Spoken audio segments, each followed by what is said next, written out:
Alright बेटे, चलिए। तो हमने 4 प्रॉपर्टीज सर डिस्कस। आप ये सारी वीडियो यूट्यूब पे करते हो? हाँ, थोड़ा सा ना, अभी तक जो 4 प्रॉपर्टी डिस्कस किए हैं उससे थोड़ा सा लिटिल बिट हटके थोड़ा सा टफ भी है। वो 4 तो काफी इजी था, है ना। बट अगर आप ध्यान से समझेंगे तो इसमें भी आपको कहीं भी कोई प्रॉब्लम्स फेस नहीं करना पड़ेगा। ठीक है। कि सबसे पहला कि यहां पर है y is equals to sine inverse of sine x. तो अब तुम सोचोगे सर वेट वेट वेट, आपने तो ऐसा कुछ बता रखा है। हाँ, तो बेटे मैंने आपको ये बता रखा है, देखो, let me show you. Property number 1, मैंने आपको ये बता रखा है कि sine of sine inverse x ये एक्स होता है। मतलब ये क्या था, एफ बाहर था, एफ इनवर्स अंदर था। ठीक है, तो ये तो एक्स होता है ना, अगर एक्स अपने डोमेन में है तो। चलिए, अब जो बताने वाला हूं कि अगर मैं साइन इनवर्स को बाहर कर दिया और साइन अंदर है तो क्या ये भी एक्स ही होगा या फिर कुछ और होगा, या एक्स होगा तो कब एक्स होगा। ये सारी चीज का हम डिस्कशन प्रॉपर्टी नंबर 5 में करने वाले हैं। मतलब कि आपको फंक्शन में एक चीज बताया गया था, F inverse of F of x.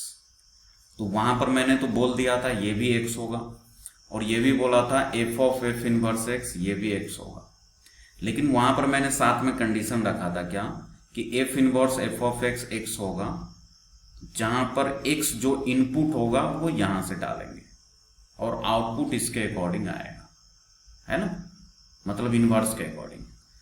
तो अगर sign inverse of sine x है ना, sign inverse of sine x है, ठीक है, sign inverse of sine x है, इसका मतलब क्या है कि ये भी F inverse of F of x type properties है ना। ये भी क्या है, F inverse of F of x type properties है।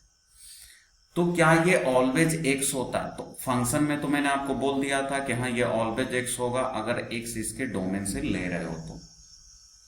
लेकिन यहां पर इनवर्स ट्रिग्नोमेट्री फंक्शन का भी आपको कंसीडर करके रखना है, इसका ख्याल रखना है। क्या कि जैसे पहले तो आप ये कुछ with the help of example ये समझो कि आखिर में साइन इनवर्स साइन एक्स होता क्या है।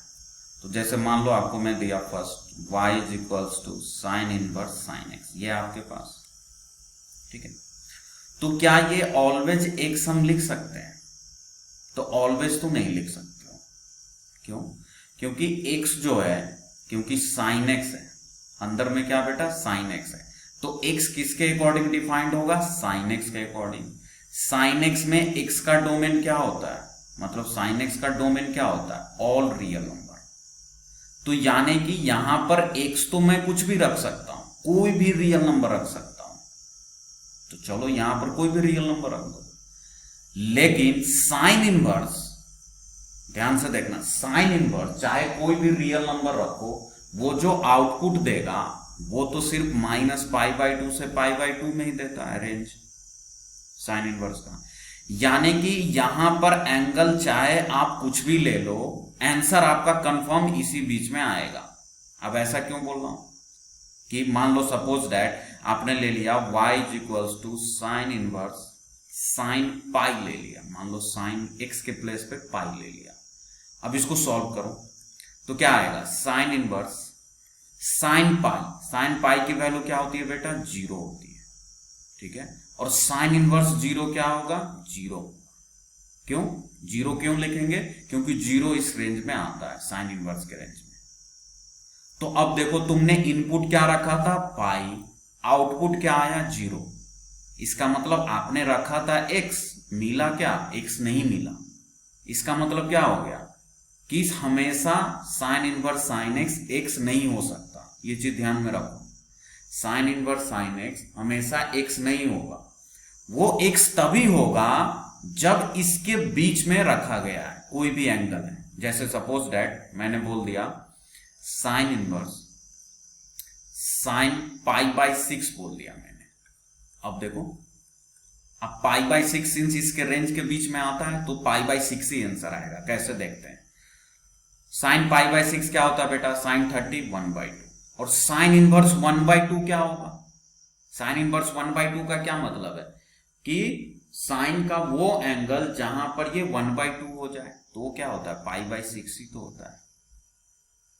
यानी कि π/6 रखे थे, π/6 मिला। क्यों मिला? बिकॉज हमने यहां जो x लिया है वो -π/2 से π/2 के बीच में लिया है, -90 से 90। तो -90 से 90 के बीच में आप कुछ भी रखो, वो साइन इनवर्स x ही रहेगा। ये चीज तो पहले ध्यान में रखो, -π/2 से π/2 में। लेकिन जैसे ही उसके बाहर लोगे तो आंसर तो इसी बीच में आएगा, -π/2 से π/2 में। लेकिन वहां साइन इनवर्स साइन x को हम x नहीं बोल सकते, क्योंकि x जैसे यहां पर मैंने पाई लिया, आंसर 0 आया, तो हम कैसे x बोलते हैं? हाँ, या इस केस के लिए मैं बोल सकता हूं, मतलब मैं ऐसा बोल सकता हूं कि y = sign inverse sign x। ये x होगा जब x बिलोंग करेगा -π/2 से π/2। अगर इसके प्रिंसिपल रेंज में है साइन इनवर्स के, तब तो ये x ही होगा। तो तुम सोचोगे सर x तो यहां कोई भी रियल नंबर रख सकते हैं। हाँ, रख सकते हो बेटा। तो आपने तो रेस्ट्रिक्ट कर दिया, तो बाकी जगह क्या होगा? मान लो x की वैल्यू मैं π/2 के बाद रखता हूं या -π/2 से पहले रखता हूं, तो ये हम कैसे रिकॉग्नाइज करेंगे कि वो x होगा या π-x होगा या x - होगा? क्या होगा सर? ये चीज मुझे सीखना है इस प्रॉपर्टीज में बेसिकली। ठीक है, तो ये तो बैकग्राउंड था बेटा। आप मैं आपको with the help of some examples ये भी अभी प्रूव करके दिखाऊंगा कि आखिर में कब क्या होने वाला है। तो ये तो बैकग्राउंड था। अब आपको लिखना है क्या? फर्स्ट कि सपोज दैट मैं एक क्वाड्रेंट ले रहा हूं। एक क्वाड्रेंट क्या मतलब कि पहले x को मैं फर्स्ट क्वाड्रेंट में रखूंगा, है ना। x को मैं पहले फर्स्ट क्वाड्रेंट में रखूंगा। तो चलिए फर्स्ट क्वाड्रेंट का कोई भी एंगल ले लेते हैं। सपोज दैट मैंने ले लिया 60 डिग्री। तो चलिए बेटा y = साइन इनवर्स साइन π/3 ले लिया मैंने। π/3 मतलब 60। तो क्या हो जाएगा? सॉल्व करते हैं। साइन इनवर्स π/3 मतलब 60 √3/2 होता है। साइन इनवर्स √3/2 अपने प्रिंसिपल रेंज में π/3 ही आएगा। तो यहां पर तो प्रूफ हो गया क्या कि x के प्लेस पर x ही आया। हमने यहां x के प्लेस पर π/3 रखा था, रिजल्ट भी π/3 ही आया। तो हम बोल सकते हैं कि इस सिनारियो में y = x बन गया। मतलब इस सिनारियो में साइन इनवर्स साइन x के इक्वल आ गया। चलो पहला सीट तो ये हो गया फर्स्ट क्वाड्रेंट। अब मान लो कि मैं एंगल लेता हूं सेकंड क्वाड्रेंट का। बेटा ध्यान से देखना, बहुत इंपॉर्टेंट चीज है और थोड़ा सा ट्रिकी है, इसलिए अभी मत लिखो, मैं टाइम दूंगा फिर लिखना। अभी सारा स्क्रीन को फोकस करो। फिर मान लो कि मैं सेकंड क्वाड्रेंट का कोई एंगल लेता हूं, देखते हैं क्या बनता है। लेट्स सी बेटा साइन इनवर्स। अच्छा मैं इसी से रिलेवेंट ले रहा हूं, तो सेकंड क्वाड्रेंट में जाना है तो π-π/3 कर लेते हैं, मतलब 2π/3 ले लेते हैं। तो साइन 2π/3 मैंने x के प्लेस पे लिया। ध्यान से देखना, साइन 2π/3 की वैल्यू क्या होती है ये तो आप लोग सीखते हो ना 11th क्लास में। साइन 2π/3 की वैल्यू क्या लिखेंगे? साइन 120, तो इसको हम कर लेते हैं 80 - 60, ऐसे करते हैं, याद है। साइन 180 - थीटा साइन थीटा होता है, मतलब ये साइन π/3 ही होगा और आंसर क्या आएगा? √3/2।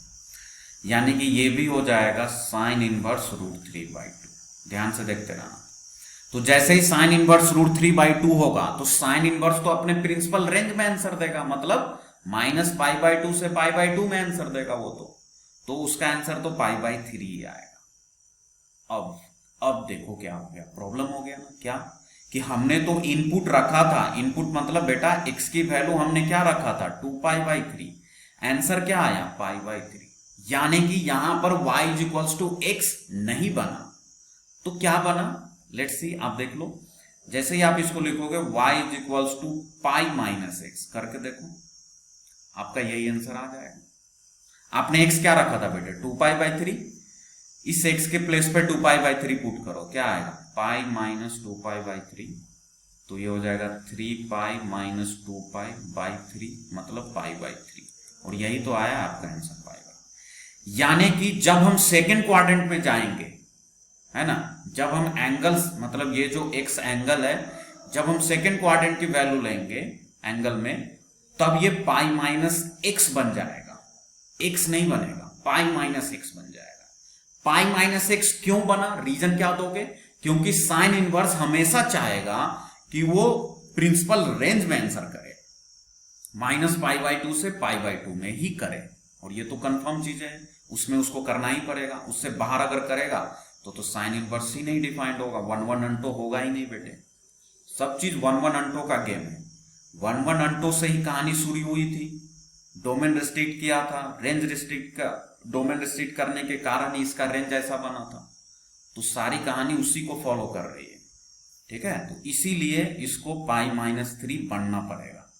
अब तुम सोचोगे सर ये π-x का क्या यूज है? तो अगर आप कोई भी एंगल ले लो सेकेंड क्वाड्रेंट का, सपोज दैट मैंने बोल दिया कि साइन इनवर्स साइन, कोई भी एंगल बोलो सेकेंड क्वाड्रेंट का, मान लो 150 डिग्री ले लिया मैंने, सेकेंड क्वाड्रेंट का एंगल है। मैं बोलूं इसका आंसर बताओ, तो आप 150 नहीं लिख सकते, दिस इज रॉन्ग, बिकॉज ये प्रिंसिपल रेंज से बाहर चला जाएगा। -90 से 90 प्रिंसिपल रेंज है, -π/2 से π/2 प्रिंसिपल रेंज है, तो ये तो 90 से अब चला गया, तो 150 नहीं लिख सकते।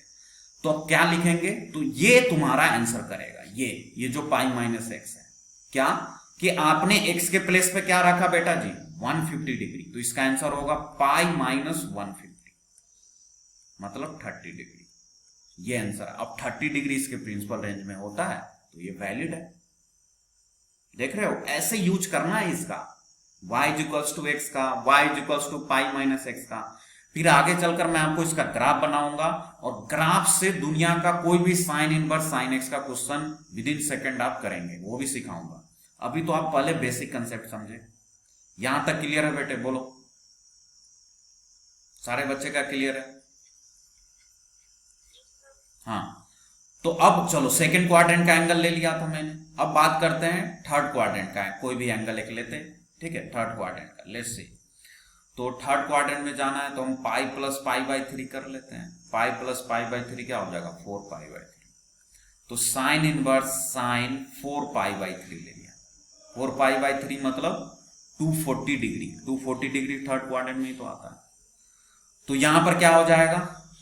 पाई प्लस π/3 होगा बेटे, पाई प्लस π/3। तो पाई प्लस π/3 करोगे तो क्या बनेगा?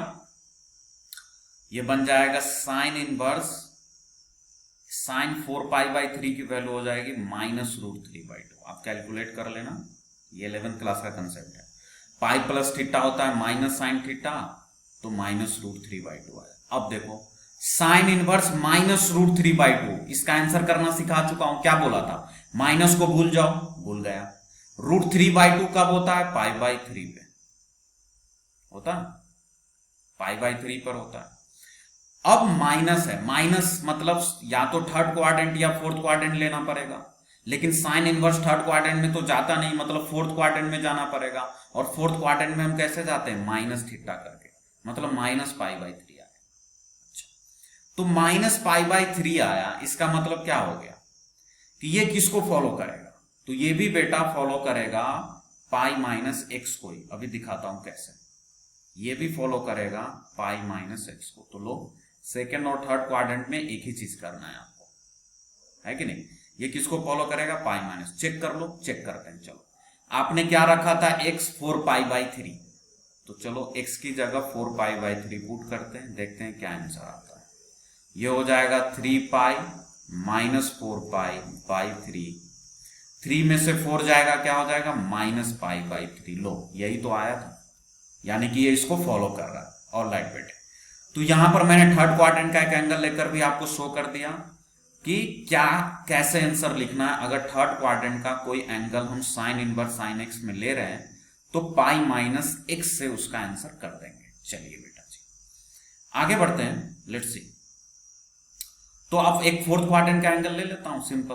फोर्थ क्वाड्रेंट में जाना है तो 2π -π/3 कर लेते हैं, मतलब 5π/3। चलो, तो y = साइन इनवर्स मैंने ले लिया साइन 5π/3 ले लिया बेटा, साइन 5π/3। देखते हैं ये किस पैटर्न को फॉलो करता है। लेट्स सी बेटा, तो 5π/3 है, ध्यान से देखो। साइन 5π/3 की वैल्यू अगर नहीं निकालने आ रहा है तो बोलोगे तो मैं दिखा सकता हूं, ये तो 11th क्लास में जानते हैं। साइन 5π/3 की वैल्यू हम निकालेंगे साइन 2π-π/3 से। साइन 2π-θ माइनस का साइन थीटा होता है क्योंकि फोर्थ क्वाड्रेंट में जाता है, मतलब ये भी आएगा आपका -√3/2 ही आएगा। तो ये हो जाएगा साइन इनवर्स -√3/2। ठीक है, चलिए फिर से वही कंसेप्ट यूज करेंगे। तो इसका आंसर भी क्या आएगा, -π/3 आएगा। साइन इनवर्स -√3/2 का आंसर तो वही आएगा, -π/3। लेकिन यहां पर वेट, अब यहां पर क्या हो गया, यहां पर तो मैंने x लिया था फोर्थ क्वाड्रेंट का, 5π/3 लिया था, आंसर आया -π/3, यानी कि कुछ ना कुछ चेंजेस करना पड़ेगा। क्या चेंजेस करना पड़ेगा, तो लेट्स सी। तो 5π/3 से -π/3 कैसे क्रिएट होगा, तो ये क्रिएट होता है बेटा y = 2π - x से, है ना। चेक कर लेते हैं तो क्या आएगा, x की जगह आपने क्या रखा था, सॉरी उल्टा कर दिया, x - 2π लेंगे, x - 2π से, ठीक है बेटा, x - 2π से यहां पर आएगा। अब x की जगह पुट करो, देखना यही आंसर आएगा। x की जगह पुट करो, 5π/3 लिया था आपने, तो ये हो जाएगा 5π/3 - 2π। एलसीएम लेंगे, 5π - 6π/3 मतलब ये आएगा -π/3। तो ये आ गया फोर्थ क्वाड्रेंट में। फोर्थ क्वाड्रेंट में क्या हो जाएगा, ये x - 2π। अच्छा, तो यानी कि ये चारों क्वाड्रेंट का मैंने देख लिया, मतलब एक पूरा सर्कल कंप्लीट हो गया। अब आगे जाने की जरूरत नहीं है, अगर मुझे इसका ग्राफ बनाना है तो आगे जाने की जरूरत नहीं। क्यों, क्योंकि ये पीरियोडिक फंक्शन है। देखो ध्यान से कैसे, तो आप ध्यान से देखेंगे वहां पे, तो इसका पीरियड 2π है। ये मैं पीरियड जब फंक्शन बता रहा था फंक्शन के चैप्टर में कि कंपोजिट फंक्शन का पीरियड कैसे निकालते हैं, याद करो बेटा, f(g(x) का पीरियड हम कैसे निकालते हैं कि अगर अंदर वाला पीरियोडिक है तो पूरा फंक्शन पीरियोडिक हो जाता है, और जो अंदर वाले का पीरियड है वही उसका पीरियड होता है। तो यहां पर क्या है, साइन इनवर्स साइन x है बेटा, तो साइन x पीरियोडिक है, अंदर वाला पीरियोडिक है। साइन x का पीरियड बता चुका हूं 2π होता है, इसका मतलब कि साइन इनवर्स साइन x का भी पीरियड मैंने लिख रखा है 2π ही होगा। ठीक है, तो ये स्टेटमेंट पहले इतना लिखो, जो स्क्रीन पर दिख रहा है सब चीज लिख लो। क्या, y = sign inverse sign x में x होगा कोई भी रियल नंबर, हाँ साइन x को कोई दिक्कत नहीं होता है, x कुछ भी रख लो, लेकिन जो आउटपुट आएगा वो -π/, मतलब y आएगा -π/2 से π/2। और ये कैसा फंक्शन है, it is a periodic with period 2π। उसके बाद ये चारों क्वाड्रेंट का सिनारियो लिख लो कि किस क्वाड्रेंट में क्या इक्वेशन बनेगा। फर्स्ट क्वाड्रेंट में रहेगा तब तो y = x ही हो जाएगा बेटा, है कि नहीं। उसके बाद कि अगर सेकेंड क्वाड्रेंट का कोई एंगल है तब तो π - x हो जाएगा। थर्ड क्वाड्रेंट का कोई एंगल है तो वहां भी ये π - x ही होगा। लेकिन अगर फोर्थ क्वाड्रेंट का एंगल है तो 2π - x हो जाएगा बेटा। तो पहले ये चारों चीज जो मैं नीचे लिखा हूं इसको फटाफट लिखो, और फिर हम आगे इसका ग्राफ ड्रॉ करते हैं, क्योंकि ग्राफ से हम बहुत ही कॉम्प्लिकेटेड क्वेश्चंस भी इजीली कर पाएंगे, इसीलिए ग्राफ इसका बहुत ज्यादा इंपॉर्टेंट है। हम सारे क्वेश्चन ग्राफ से ही करेंगे, साइन इनवर्स साइन x का। पहले इसको लिखे आप लोग, फिर इसका ग्राफ आपको कुछ नहीं करना है, ये जो दिख रहा है ना इसी के हेल्प से हम ग्राफ ड्रॉ कर लेंगे। अभी दिखाऊंगा कैसा ग्राफ बनेगा, लिखो बेटे।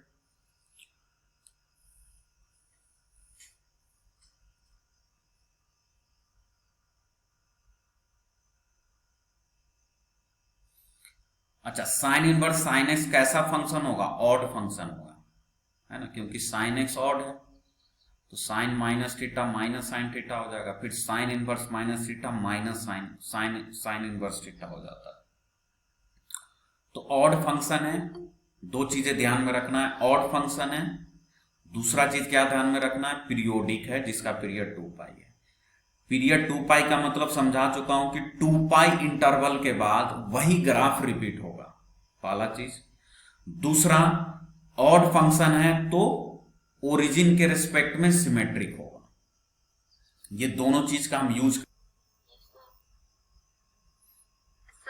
ओके, अब देखो इसका ग्राफ जब हम प्लॉट करेंगे तो ध्यान से देखना कि जब फर्स्ट क्वाड्रेंट मतलब 0 से π/2 में ये ग्राफ बनेगा किसका, y इक्वल्स टू x का, है ना। एकदम वीजे चलो, कोई भी प्रॉब्लम्स नहीं होगा, आप एक एक चीजों को बस कंसीडर करो। फर्स्ट क्वाड्रेंट में y इक्वल्स टू x बनेगा, सेकेंड क्वाड्रेंट में π-x बनेगा, थर्ड क्वाड्रेंट में भी π-x। मतलब देखो 0 से π/2 में हम ग्राफ बनाएंगे y इक्वल्स टू x का। सेकेंड और थर्ड में सेम है तो हम ऐसा कर देते हैं, क्या दोनों को एक साथ लिख लेते हैं। सेकेंड क्वाड्रेंट क्या होता है, π/2 से π, और थर्ड क्वाड्रेंट क्या होता है बेटा, π से 3π/2। यानी कि π/2 से 3π/2 तक आपका ग्राफ यही बनता रहेगा, किसका, π-x का ग्राफ बनाएंगे। और फाइनली फोर्थ क्वाड्रेंट मतलब 3π/2 से 2π के बीच में हम बनाएंगे बेटा x माइनस 2π का। तो बस ये 3 स्ट्रेट लाइन आपको बनाना है, एक y equals to x straight line, दूसरा π-x और तीसरा x माइनस 2π। तो चलिए जैसे ही आप इसको प्लॉट करोगे तो आपको बनेगा कुछ इस टाइप से ग्राफ बनेगा। देखो अभी समझाते हैं इसमें क्या चल रहा है। मैंने क्या बोला कि 0 से π/2 में y इक्वल्स टू x का कर्व होना चाहिए। तो आई थिंक जो बच्चे 11th क्लास में स्ट्रेट लाइन पढ़े होंगे अच्छे से, उनको दो चीजें तो बहुत पता होगा। क्या कि कोई भी लीनियर इक्वेशंस होता है वो एक स्ट्रेट लाइन को रिप्रेजेंट करता है। दूसरा चीज कि y equals to x type जो भी ग्राफ होता है ये ओरिजिन से पास करता है ऐसे, और y इक्वल्स टू -x वाला ग्राफ है ना, सेकेंड और फोर्थ क्वाड्रेंट में ये भी ओरिजिन से ही पास करता है। देखो ये y इक्वल्स टू x होता है ना, स्ट्रेट लाइन 11th क्लास में आपको पढ़ाया गया होगा। ये y इक्वल्स टू x का कर्व होता है ना, ये जाता है फर्स्ट और थर्ड क्वाड्रेंट में। लेकिन y इक्वल्स टू -x का जो कर्व होता है ये जाता है सेकेंड और फोर्थ क्वाड्रेंट में, ठीक है। लेकिन दोनों पास होता है ओरिजिन से, क्यों, क्योंकि इंटरसेप्ट 0 है ना। आपको ये फॉर्म बताया गया होगा mx प्लस c का फॉर्म। तो c क्या होता है, y इंटरसेप्ट, तो c की वैल्यू तो 0 है, तो मतलब ओरिजिन से ही पास होगा। 0 कहां होता है, ओरिजिन पे ही होता है बेटा। तो y equals to mx type जितने भी कर्व होते हैं ओरिजिन से पास करते हैं।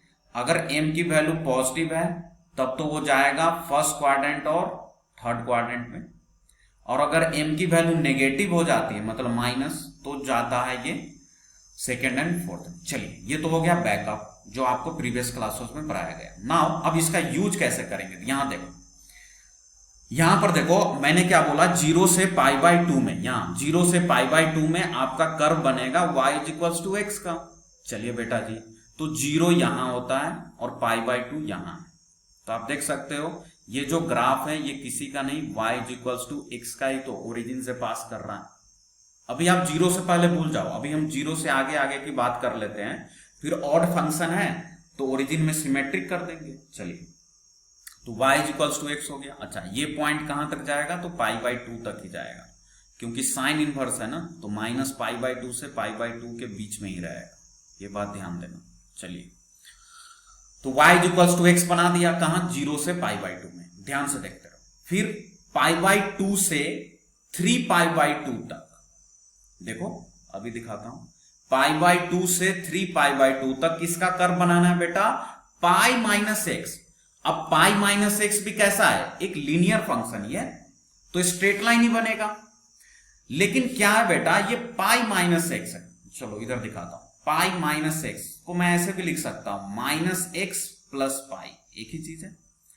अब -x आया तो देखो एक चीज ध्यान देना कि जब -x आया मतलब स्लोप m की वैल्यू -1 हो गई, तो स्लोप -1 होता है ना, तो जब स्लोप 1 होता है तो ग्राफ ऐसे 45 डिग्री एंगल पे जाता है ऐसे, और जब -1 होता है तो ग्राफ ऐसे चेंज कर लेता है 135 की तरफ।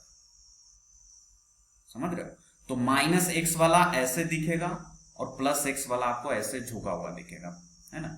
ये 135 पर है और ये 45 पर है, बस ये ध्यान रखना। तो क्या बोला, ये सब स्ट्रेट लाइन में आप सीखे होइएगा, फिर भी रिपीट कर रहा हूं, π-x है मतलब -x, स्लोप नेगेटिव, तो ग्राफ ऐसे बनेगा, देख रहे हो ये एंगल कितना होगा 135 ही तो होगा, तभी तो माइनस स्लोप होगा। और ये एंगल कितना है 45 है, तभी तो स्लोप 1 होगा। ठीक है बेटा। अच्छा, दूसरी बात प्लस पाई है, मतलब पाई यूनिट आगे शिफ्ट होगा।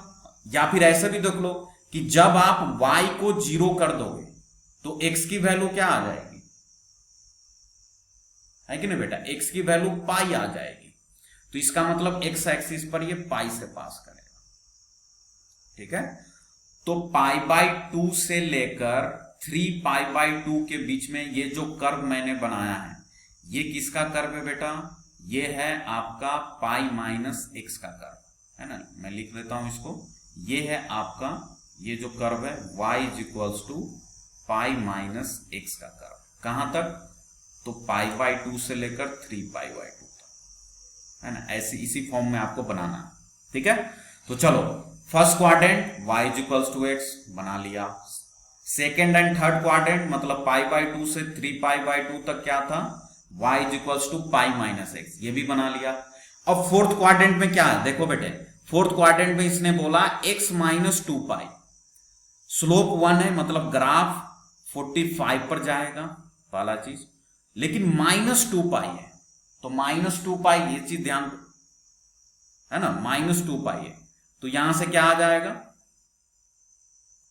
ये देखो माइनस 2 पाई, मतलब 2 पाई से शिफ्ट हो जाएगा, तो यहां से मुझे ये कर्व मिल जाएगा। ठीक है ना। आप ऐसे भी देख लो y is equals to x minus 2 pi में अगर y की वैल्यू 0 करोगे तो x क्या आ जाएगा 2 पाई, मतलब x एक्सिस पर 2 पाई से पास करा दिया। तो ये वाला जो कर्व है ऐसे जो जा रहा है ना, 45 डिग्री पर बेंड है, हाँ है, तो ये किसका कर्व हो जाएगा बेटे, y is equals to x minus 2 pi. ठीक है, तो फाइनली आपके पास 0 से 2 पाई तक का कर्व मिल गया है। क्या मिल गया, ध्यान से देखो, फिर से रिपीट कर रहा हूं। पहला 0 से पाई बाय 2 में y is equals to x, pi by 2 से 3 पाई बाय 2 में पाई माइनस एक्स, और 3 पाई बाय 2 से 2 पाई मतलब फोर्थ क्वाड्रेंट में x माइनस 2 पाई का कर्व होगा। ठीक है। अच्छा, अब बहुत सारे बच्चों को एक कंफ्यूजन होता है कि सर याद नहीं रहता है, पाई माइनस एक्स होगा या x माइनस 2 पाई, तो उसके लिए भी आप थोड़ा सा छोटा बहुत ट्रिक यूज कर सकते हैं ना। कैसे, देखो, अच्छा पहले तो कंप्लीट कर लेते हैं ग्राफ को। तो ये 0 से 2 पाई में आपका ऐसा ग्राफ बन गया, हम लोग 0 से 2 पाई में ये ऐसा ग्राफ बना दिया। अब यही चीज रिपीट होगी, ये जो 0 से 2 पाई में जो है ना, अब 2 पाई के आगे यही चीज बार बार रिपीट होना शुरू हो जाएगी, मतलब ग्राफ ऐसा बनेगा, लो ऐसा ऐसा चलेगा, जिग जैग ये ऐसा चलेगा। तो तुमको क्या, अरे सर ये तो साइन की तरफ, ये साइन एक्स का कर्व आप बनाओगे तो ऐसे ही तो बनता है, याद आ रहा है, ये तो साइन एक्स की तरफ है, बस यहां पर जो बेंड था मतलब कि स्मूथ था वो शार्प हो गया है और कुछ नहीं है। तो याद रखने के लिए आप बोल सकते हो कि साइन इनवर्स साइन एक्स का कर्व साइन एक्स के ही तरह होता है, लेकिन वहां पर होता है 1 और नीचे -1, तो यहां क्या होगा माइनस पाई बाय 2 से पाई बाय 2। ठीक है, और बाकी एग्जैक्टली वही होता है, पीछे ऐसे जाता है ये, तो ये भी ऐसे जाता है ऐसे। अब ऐसे क्यों बनेगा, तो क्योंकि ऑड फंक्शन है तो ओरिजिन के रिस्पेक्ट में सिमेट्रिक हो जाएगा, तो सिमेट्रिक करेंगे तो ऐसा ही कर्व बनेगा बेटा, ऐसा ही कर्व आपका बनता जाएगा, ऐसा ही कर्व। ठीक है, क्लियर हुआ आपका। तो देखो पहला चीज तो यही देख लो कि अगर माइनस पाई बाय 2 से पाई बाय 2 में है तब तो y is equals to x ही रहेगा, क्योंकि रेंज प्रिंसिपल रेंज में आ रहा है। इससे पहले जाएगा तो चेंज होता जाएगा, जैसे यहां था पाई माइनस एक्स, तो यही चीज यहां भी आ गई, लेकिन ये पॉइंट चेंज हो गया, तो हम इसको क्या कर देंगे माइनस पाई माइनस एक्स कर देंगे, है ना, क्योंकि माइनस नेगेटिव में आ गए ना।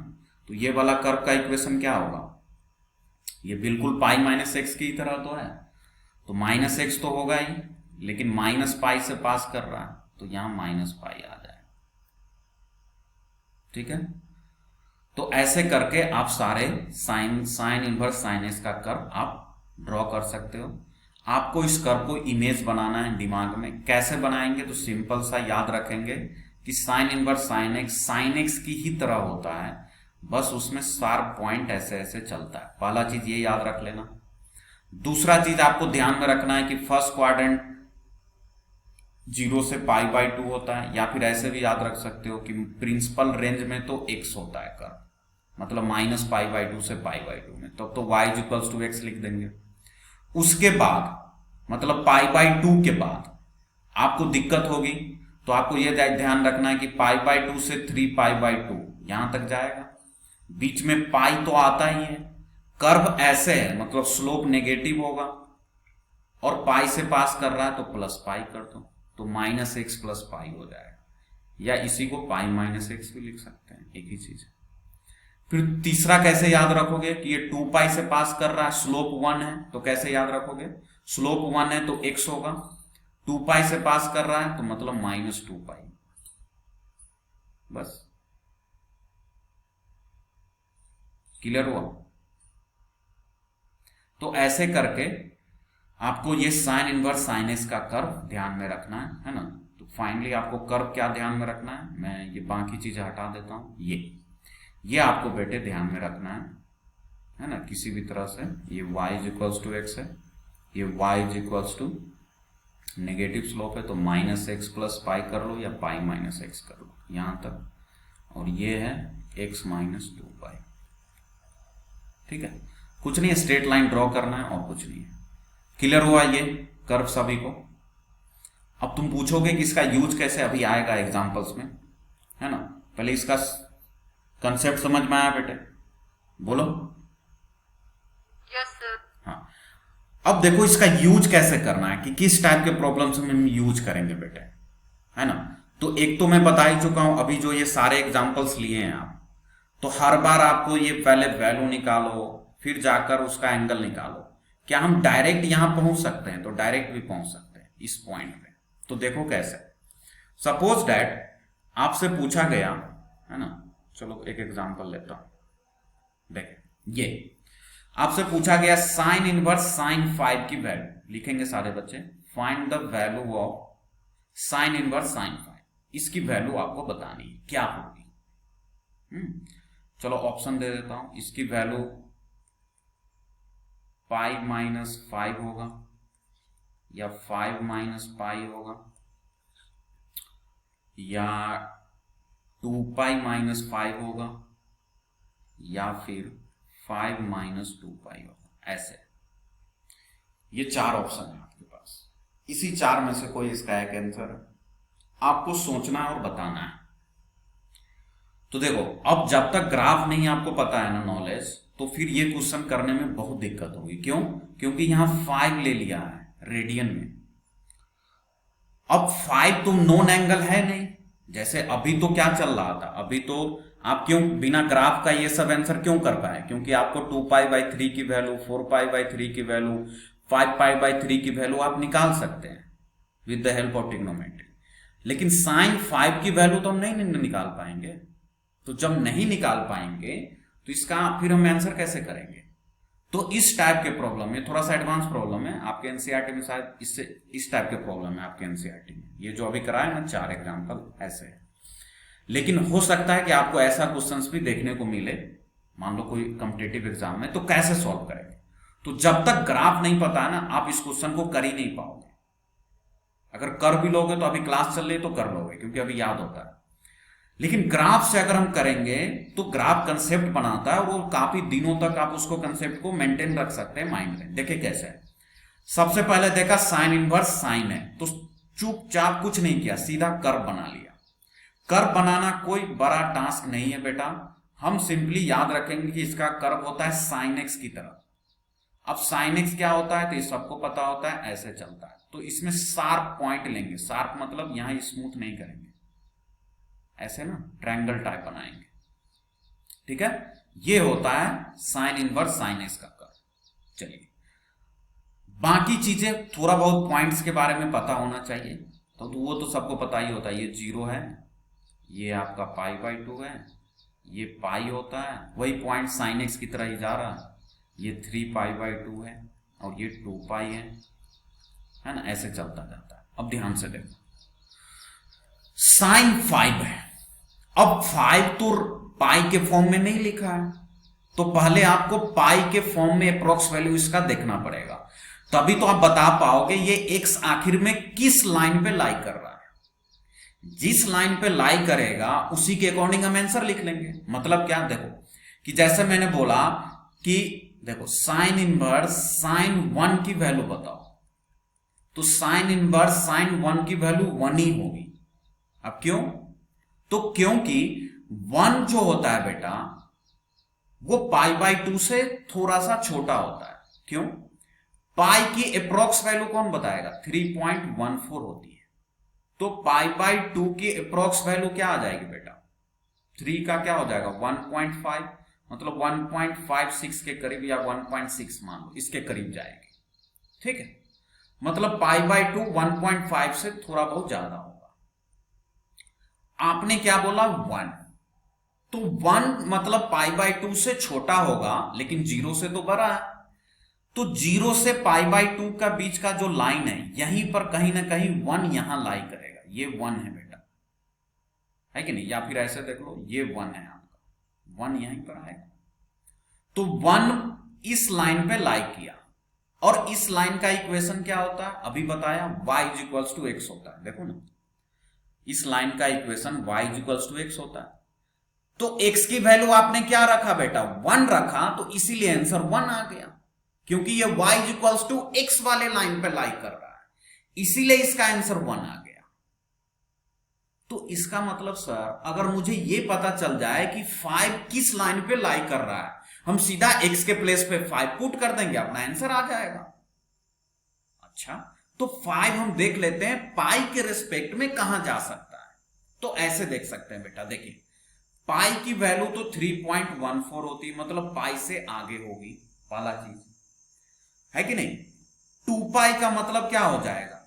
अप्रोक्स वैल्यू 6.28, मतलब 2 पाई से पहले होगा। अच्छा, तो पाई और 2 पाई के बीच में एक और पॉइंट है 3 पाई बाई 2, तो थोड़ा बहुत 3 pi by 2 approx value, exact value नहीं देखना। तो ऐसे देख लो, पाई बाई 2 होता है 1.5 के करीब, तो 3 से मल्टीप्लाई कर दो तो 4.5 के आसपास जाएगा, या 4.67 जो भी। तो इसका मतलब समझ गया क्या, कि 3 पाई बाई 2 से आगे होगा, लेकिन 2 पाई से पहले लाई करेगा। तो देखो कौन सा लाइन आया, 3 पाई बाई 2 से आगे और 2 पाई से पहले, ये वाली लाइन जो मैं ब्लैक कलर से मार्क कर रहा हूं, इसी लाइन पर कहीं ना कहीं 5 आएगा, कंफर्म।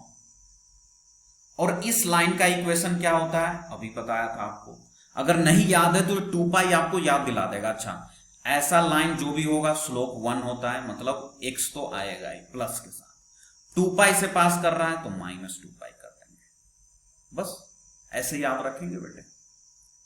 अब देखो इसमें x के प्लेस पर क्या रखा? 5, तो आंसर क्या हो जाएगा? 5 - 2 पाई, मतलब ऑप्शन नंबर डी, एक लाइन में आंसर। अब एक लाइन में आंसर तभी कर पाएंगे बेटा जी जब मुझे ये ग्राफ पता, सिंपल सा, और कोई उपाय नहीं है। हाँ, अगर रेडियन में है तो बिना ग्राफ का भी निकाल सकते हो, रेडियन में तो है, ये पाई के फॉर्म में है तो बिना ग्राफ का सोच सकते हो, क्योंकि यहां पर जो कुछ 4 एग्जांपल कराए थे इसमें हमने ग्राफ का यूज नहीं किया, क्योंकि ये नोन एंगल थे पाई वाले। लेकिन 5 आ जाए, 6 आ जाए, 7 आ जाए, इस टाइप की चीजें आप कैसे करेंगे? क्या ये साइन इनवर्स साइन 5 की वैल्यू सबको समझ में आई? साइन इनवर्स साइन 5, बोलो बेटे, ये होगा 5 - 2 पाई। क्यों? क्योंकि ये फॉलो कर रहा है इस वाले कर्व को, x - 2 पाई को। क्लियर हुआ बेटे? बोलो। ऑलराइट, अगर ये क्लियर हुआ तो 2 मिनट और लूंगा एक्स्ट्रा आपका, ठीक है। और इसमें क्या है, आपको एक क्वेश्चंस करना है बेटे फटाफट, है ना। तो आप मुझे बताओ, मैं इसको इरेज कर रहा हूं सबको। आपको पता, ये साइन इनवर्स साइन 5 लिख लिया था आपने। दूसरा एग्जांपल आपको करना है, साइन इनवर्स साइन 3 की वैल्यू बताना है। फटाफट बताओ क्या आएगी। क्या ये आएगी 3 - पाई या पाई -3?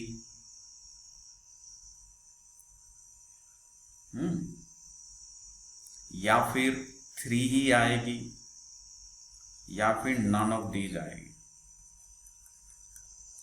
ट्राई करो सारे बच्चे। साइन इनवर्स साइन 3 की वैल्यू, जैसे अभी साइन इनवर्स साइन 5 निकाला ना, उसी कंसेप्ट पर वो आंसर आएगा भावना, ए आएगा। चलिए आई थिंक ये देखते हैं क्या है। चलो यहां पर ट्राई करते हैं। तो सबसे पहले तो हम कर्व बना लिए फटाफट, साइन इनवर्स साइन एक्स का। कर्व कैसा होता है सबको पता है, ये कर्व होता है, ठीक है, ये ठीक है, ये होता है 0, ये पॉइंट π/2, ये पाई होता है। तो यहां पाई से आगे जाने की जरूरत ही नहीं क्योंकि 3 है। तो देखो π/2 क्या होता है बेटे, 1.5 के आसपास जाता है, 1.5 से थोड़ा सा जाता। तो ये तो लिखा है 1.56 और ये लिखा है 3.14। तो 1.56 और 3.14 के बीच में ही कहीं पाई आएगा, सॉरी 3 आएगा। तो 3 यहां आएगा एग्जैक्टली। कहां पर जाएगा, इस लाइन पे। ये वाली लाइन कौन सी है, π/2 से 3π/2 वाली। ये वाली लाइन का इक्वेशन क्या होता है बताओ बेटे, अभी बताया था। ये वाली लाइन का इक्वेशन स्लोप नेगेटिव है और पाई से पास कर रहा है तो π-x होता है। x की वैल्यू क्या है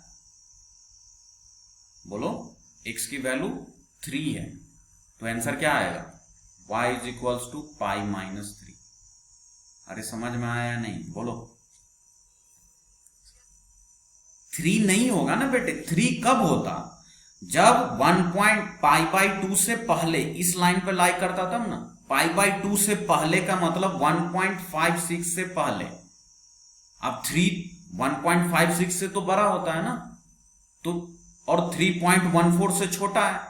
तो 3 पाई से पहले होगा लेकिन पाई के आसपास होगा। तो पाई के आसपास यहां रखा 3 को, तो इस वाले लाइन पे जाएगा ना। और इस वाले लाइन का इक्वेशन क्या होता है, π-x होता है। अभी तो बताया था, देखो ना, इस वाले लाइन का इक्वेशन π-x या -x + π, कुछ भी लिखो, एक ही है। क्लियर हुआ बेटे, बोलो प्रीति, क्लियर हुआ? Yes. चलो Yes. ऑल राइट, तुम्हारा क्लियर हुआ भारती? चलिए बेटा आज के लिए इतना ही रखते हैं, मिलते हैं नेक्स्ट क्लास में, कॉस इनवर्स का डिस्कस करेंगे। बाय बेटा।